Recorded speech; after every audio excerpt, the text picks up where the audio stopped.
Napakaganda ng kalapati na to mga kaamigo. Pang karera na, pang show pa. Isa tayo sa nabigyan ng pagkakataon makapag-alaga ng barless dito sa Pilipinas. Kaya naman mga kaamigo, ayan na po mga kaamigo, napakaganda. At kunin natin yung isang kapares niyan. Ayan po mga kaamigo yung babae. Oh, napakaganda naman po mga kaamigo. Binara ko agad mga kaamigo, namamaris na yung ating barless. Makapagparami kaya tayo ng barless na katulad nila dito sa ating lot. Let's go! Hanggat kalapati lang, wala na akong masabi. Lupit na mga ibon, dalaga niyang kalapati. Siya ay nakakabilib, taong napagkumbaba. Kilalang kilala niyo, punong ministro. What's up mga kamigo, magandang umaga sa inyong lahat. Welcome back to Puno Ministro Love TV. So medyo tanghali na akong mag-video dahil tinanghali ako ng gising dahil napuyat kagabi. At medyo yung ating panahon, no? Nag-toss ngayon si Kokoy. Inaantay ko yung mga kalapati natin parating dito sa may banda rito, no? So tingnan natin. Okay? Oh. Medyo makulimlim ang panahon mga kaamigo. Pero malapit lang naman yung toss. Pinaulit ko kay Kokoy yung ating panahon. Oh, ayan, oh. Medyo madilim ang panahon. Pero syempre, tingnan natin kung mahasana yung kalapati natin dito sa ating pinagtotos, ano? Okay? So abangan natin. Tingnan natin kung makakauwi kagad yung mga kalapati natin. Kaka-release lang mga kamigo. Let's go. Okay, so papanik tayo ngayon. Tingnan natin kung maabutan natin mga kalapati, no? Medyo mahirap ang bitaw ngayon at ismas yung toss ni Kokoy, ano? So kailangan kasi natin yan mga kamigo sa ating mga kalapati. Dahil nga mga kamigo, wala eh. Wala tayong choice sa panahon ngayon. Tag-ulan, ha? So tara, samahan niyo ako. Let's go. Makaabutan natin mga kalapate kung makakauwi sila. Ha? Medyo madilim ang panahon ngayon mga kamigo. Pero kung makaabutan natin, ayos. Kahapon maganda pa uwi nila. O ngayon kaya malayo yung bitaw, ha? Doon, oh.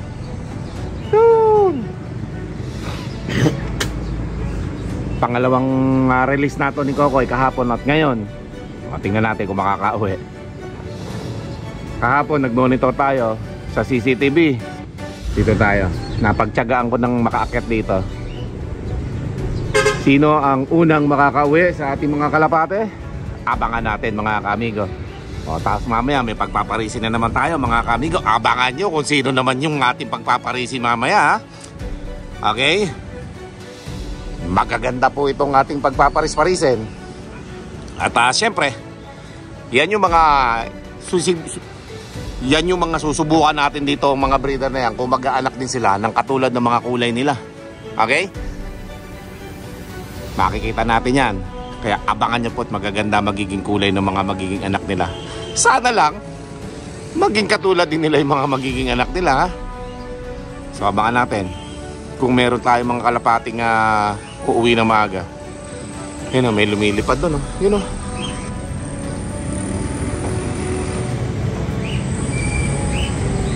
Sana? Wala.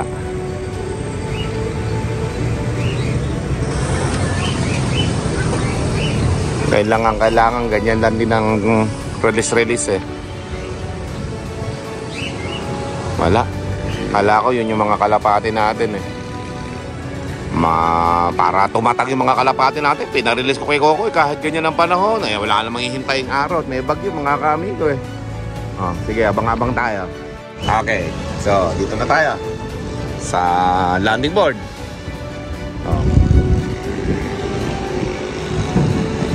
Wala pa yung mga kalapate. Dito lang pala may liwanag banda mga kamigo eh. Ito, dito papunta sa bandang Pangasinan. Ito pa yung mga kalapati natin, sumobra kaya. Yan, may mga kalapati lumilipad dyan. Pero wala naman tayong kulay puting kalapati. Yan, mga nagpapaloblay din sila mga kamigo. Wala pa yung kalapati natin. It's either dito dumaan yung kalapati natin kasi may natatanong na liwanag dito mga kamigo. Baka dito dumaan yun. Or Dito, papuntang Cabanatuan. Kaso, konti lang ang liwanag dito sa papuntang Cabanatuan. Ano? Baka hindi dito dumaan yan. Okay, abang-abang tayo mga kamigo. Tingnan natin kung makakauwi yung 18 na yon. Pambihira, pagka hindi nakauwi, bobo. Ha? Let's go. Wala pa mga kaamigo yung kalapati natin ha. Mukhang nahirapan dun sa lugar na yun, no? Eh no, tinan nyo, madilim na madilim, oh. Pinatos ko. Matira matibay. Kaya ganun talaga eh. Mas matindi pa dyan yung mga pagdadaanan nila sa South Derby, mga kaamigo. Kaya ngayon pa lang, masala na natin at nang kung ilan yung makakasurvive, kung ilan yung maisasali natin. Let's go! Banat lang ng banat. Kahit may ulan, itotos natin yan. Kaysa gumastos tayo ng malaki mga kaamigo, mawawala din sa daan eh. Eh de, ngayon pa lang, masubukan na kung malakas sila talaga mga kaamigo. Ha? Kailangan masubukan ng ating mga kalapati natin kahit ganyan ang panahon. Let's go! Banat ng banat. Ano natin sila masusubukan kung hindi natin sila itotos ng mga ganyang madilim mga kaamigo, walang sikat ang araw, no? Yung mga kaamigo, baka hindi makita yung daan papunta rito mga kaamigo, wala pa oh. Nakahirapan sila magtunton ng daan mga kaamigo, mga basal kasi yun eh. Kahapon lang pala basal, pangalawa ngayon. Wala. Natin kung sino survivor natin sa mga training na yan mga kaamigo, kailangan nilang pagdaanan yan mga kaamigo. Okay? Mahina lang loob ni Kokoy eh. Sabi ko sa kanya mag-release dito palagi ng kahit na makulimlim, umaambon, pakawalan. Ganun din eh. Sanay na sa gulong eh. Kailangan eh wag masyado bine-baby. Kailangan eh warrior. Umulan umaraw, umangin ng malakas. Tos, release, lipad. Ganun dapat mga kaamigo. O yan, para maging matatag yung mga kalapati natin, lahat ng weather alam nilang liparan. O dahil nga dyan, pangalawang beses nila at madilim ngayon. Nako, yan natin kung sino makakasurvive sa 18 na yan mga kaamigo. O ayan o. Wala pa mga kaamigo, abang-abang tayo. Dito tayo sa landing board, giintayin natin yan. Hihira, mukhang nahirapan yung mga kalapati natin mga kaamigo, wala pa oh. Nahirapan yan mga kaamigo. Walang matanaw na kalapati dito. Pagdating nun dito mga kaamigo, hirap na hirap yun. Yung tipong pagdating, laylay yung pakpak mga kaamigo. Sigurado yun. Wala pa oh. Kahit isa, nahirapan yun. At yun nga, madilim yung lugar na yan mga kaamigo. Diyan nagtos si Kokoy sa madilim na yan mga kaamigo. Yan oh. Diyan. Sa lugar na yan. Nandyan siya. Ngayon, wala pa rin si Kokoy, hindi pa umuwi si Kokoy mga kaamigo. Baka unahan pa niya yung mga kalapati na ito mga kaamigo. Ha? Wala pa oh. Kahit isa. Yan yung mga training na kapag nakasurvive, malakas na sila mga kaamigo. Okay? So, abang lang tayo mga kaamigo. Nakabukas na yung landing board dito, binuksan ko na kasi alam kong kapag dumating yung mga yan, pagod na pagod. At dahil nga mga kaamigo, wala pa. Yung unang toss nila, hindi masyadong kalayuan yun, kaya kayang-kaya nila. Ngayon, madilim ang panahon. Dinagdagan ni Coco yung lugar. Kaya mga kaamigo, medyo hirap silang makauwi ngayon, no? Pondo ba naman ang kalangitan na yan, mga kaamigo, hanggang ibaba eh. Talagang mahirapan sila dyan, ha? Okay? Wala pa yung mga kalapati natin. Meron palang video si Kokoy ng release niya kanina. So, tingnan natin kung ano yung uri ng pag-release ang ginawa niya at kung saan gumawi yung mga kalapate nung kanyang i-release. Ano? Okay? Dahil hanggang ngayon, wala pa yung mga kalapati natin nahirapan sa daan mga kamigo. Napakadilim ba naman eh? Pagdating dito niya mga kamigo, laylay lahat ang mga pakpak niyan. Okay? Sabay papapasukin na natin kagad sa landing board. Wala nang tambay-tambay. Okay? Yan o. Sigurado yan, ang uwi dito niyan, hindi grupo. Baka magkapares. Kasi nagpapares-pares na. Nakita ko kahapon doon sa video natin sa landing board na merong nagpapares-pares na ng mga kalapati natin. Kaya kailangan dito, sa susunod, kung makakauwi man sila ngayon, ang gagawin natin, release ng lalaki, release ng babae. Magkabukod na mga kaamiga. Okay? So tara, panoodin natin tong video ni Kokoy kung anong klaseng release ang nangyari kanina. At dahil sa sobrang dilim nito, let's go!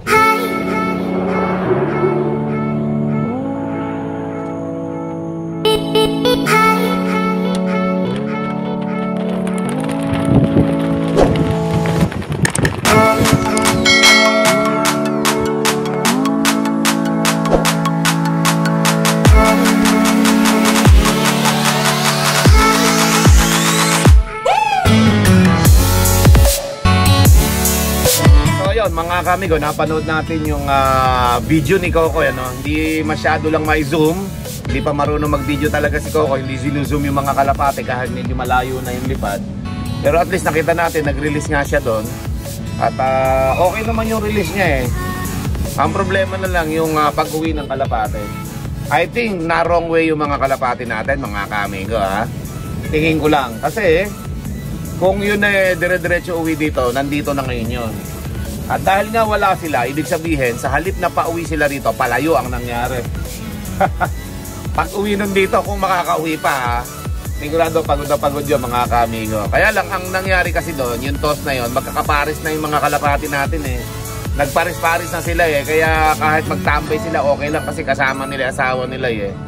Yung iniisip ba nila na, ay kahit naman magtagal tayo sa lipad, kahit magtambay tayo, bumaba tayo kung saan, kasama naman natin yung asawa natin. Ganun ang iniisip ng mga lalaki na yan eh, ng mga kalapati eh. Kaya, wala pa sila. Yan yung mga kamigo wala sa isip nila na umuwi agad na maaga oh. Okay? So ayan, mga kamigo nangyari. It's either maubos yung kalapati natin or may makauwi, isa-isa, dalawa-dalawa, mga ganyan ang uwi niya mga kamigo. Or baka sakali na isang grupo lang din sila na umuwi dito. Okay? Wala pa mga kamigo. Okay, namasala natin eh. Kung mawawala naman silang lahat, o, wala na tayong ilalaban sa South Derby Race. Ubus na mga kamigo ngayong araw na to. Okay? Dahil wala pa yung ating mga kalapate, mga kamigo. Tara! Nainip na ako eh. Punta na natin yung ating pagpaparisen for today ng mga kalapate na rare color. Ito sigurado to, bihira meron ito sa inyo. Bihira nyo itong makikita. Ha? Yung pagpaparisin natin ngayong araw na to. Okay? So, tara, huwag na natin patagalin at yung sigurong pag-arrive ng ating mga kalapate, sa next video ko na lang idudugtong mga kaamigo para sigurado, okay? At mabibigyan ko kayo ng update sa nangyari ngayong araw. Masyadong mahaba yung magiging video natin. Kung hihintayin natin sila, ayan, may dumadaan pa isa. Kung hihintayin natin sila, tas hindi naman pala kaagad darating, mamaya pa pala nga po darating. Na disgrasya, sobrang haba ng magiging video natin, okay? Pero kung darating sila maya-maya, yan, tulad yan, no? May lumilipad din, no? Yun. O, yan. Check na hindi sa atin yun kasi mataas ang lipad. Ngayon, kunin na muna natin yung ating pagpaparisin for today para makita nyo kung gaano kaganda itong mga kalapati natin, okay? So, tara mga kamigo, let's go! So, nandito na tayo. Sais. Makikidaan muna ako sa Sais. Napakakinis to ni Sais mga kamigo, kakambal ni 4 yan, no? Ayan. So may kukunin tayo dito at ibibridulin natin sila. Patapangan na lang ang nangyayari oh. Ito yan. Baka lakas. Yan mga kamigo. Sarado mo. Okay, dito naman tayo. May kukunin din tayo dito mga kamigo. Nasa na yung isa nating kalapati dito? Where are you? Where are you? Okay.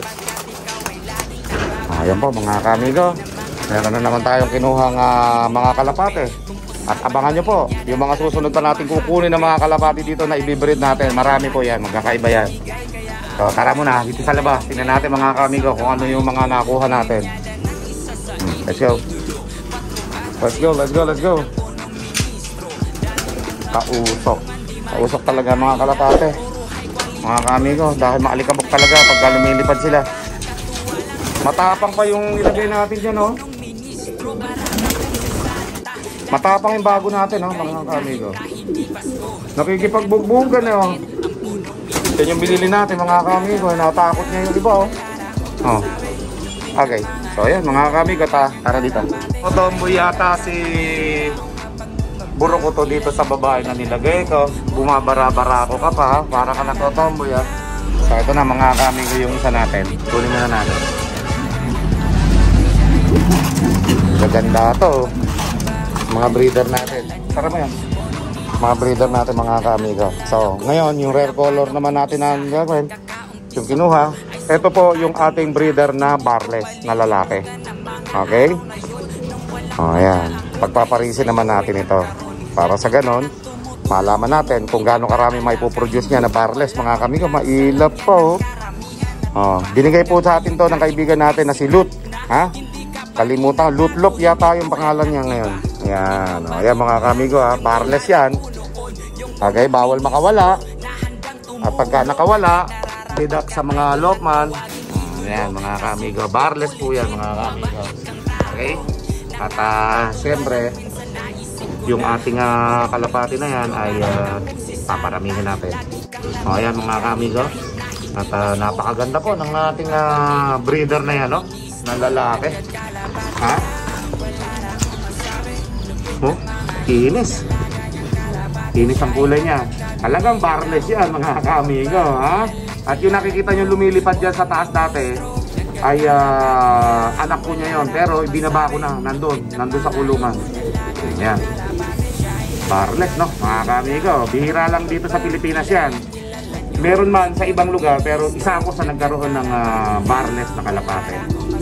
Parang nakakita lang kayo ng blue bar, pero tinanggalan ng bar na itim. Ha? Yung kalapate na yan, o. Ayan, barless po tawag dyan mga kamigo, ha? O, ito naman yung kaparis niya. Ipapakita ko na rin sa inyo. Kasi siyempre, paris yan mga kamigo, mga pang rare color natin yan. Let's go. So ito na mga kamigo, yung babae. Oh, barless din yan mga kamigo. Siyempre, paris yan eh. At yun nga, nag-aantay na yung breeder nating lalaki doon, no? Nakikita niya mga kamigo. Barless to barless. Barless to barless yan mga kaamigo ko. Kaya napakaganda niyan. So ilagay na natin dito. Baka makawala pa eh. Mag-aabono yung mga breeder. Ay, mag-aabono yung mga Lokman ko dyan pag nakawala yan. Ayan po mga kaamigo. Ganda, bumabara ko kagad yung pares niya. Nasabi ko dyan mga kaamigo. Yan oh. Paris na pares mga kaamigo. Mga barless natin. Ha? Yan oh. Ganda. Bihira lang tayo makakakita ng barless mga kamigo. Kay punong ministro lang magkakaroon ng barless dito sa Pilipinas. Tayo lang meron yan. Pero hindi ko alam sa iba ha. Kasi matagal-tagal na ako hindi nagbablog ng barless. Pero ngayon, nag-vlog uli ako. Hindi ko alam yung mga iba nating kaamigo at kalakalapatis dyan kung meron na rin silang barless. Meron na ako na pagbigyan ng mga barless dito sa amin. Si Guaps TV meron niya, isa. Yung iba pang nagpunta dito, nabigyan ko rin. Yan. Kumakalat na yung barless mga kamigo. Ayos yun para dumami lahi nila dito sa Pilipinas. Ayan po ha. Paganda. Ayos. Diba mga kamigo, barako na yung ano natin, breeder natin, no? Paris na mga kamigo. Sino ba meron mga barless sa inyo mga kamigo? Kung wala, bumili na kayo sa akin. Yan, sigurado nag-aanak ng barless yan. Puro barless ang inaanak yan mga kamigo ko. Once na naglabas yan, puro barless. Okay? So lahat ng mga magiging anak nila na solid, sisingsingan natin. Paano natin malalaman kung solid nga pala? Magsisingsing tayo, maliliit pa. Wala pang balahibo. Bahala na. Basta magsisingsing tayo dyan ng personal ring sa lahat ng mga kalapati natin pinagpaparis-paris na yan. At pagkatapos mga kaamigo, yung mga hindi aangkop sa kanilang mga kulay, papamigay ko sa inyo. Okay? Ayan po mga kamigo, napakaganda po niyan ha. At sa susunod, abangan nyo, magbe-breed ulit tayo ng panibagong kalapati of color. Abangan nyo po kung sinong kalapati naman yung ating i-breed. Paparamihin dito, gagawin natin flyer. Mga 100 flyer ang paliliparin natin iba-iba kulay dito mga kamigo. Abangan nyo yan. Okay? So, see you in my next video. Let's go! May punong ministro, Love TV.